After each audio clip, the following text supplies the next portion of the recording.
It started on a Thursday night. Jesus had a Passover dinner with his closest disciples. And then he went to a place to pray and a little bit of teaching that evening in a place called Gethsemane on the Mount of Olives. It's an olive grove, basically.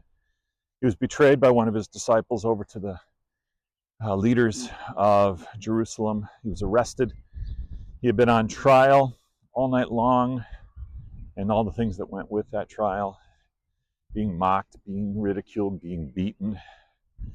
He was then sent over to King Herod of the area from Galilee, who was in Jerusalem for Passover. And then he was brought before the Roman governor, Pontius Pilate, and was condemned to crucifixion. And as I record this right now, 9 o'clock on Friday morning, the nails were pounded through his wrists and feet. He was raised up on a Roman cross for what would be 6 hours of agony. But it wasn't just the excruciating physical agony that Jesus went through.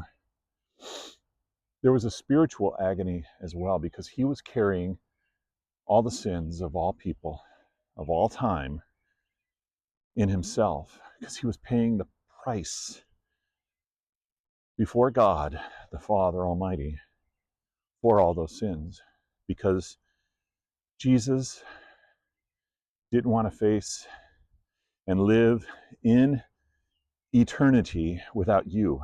So he took your sins and went to the cross. It started at 9 o'clock on a Friday morning. For 3 hours he hung there. And then at noon, the sun stopped shining. Now, it wasn't a total eclipse. Couldn't have been. Physically impossible.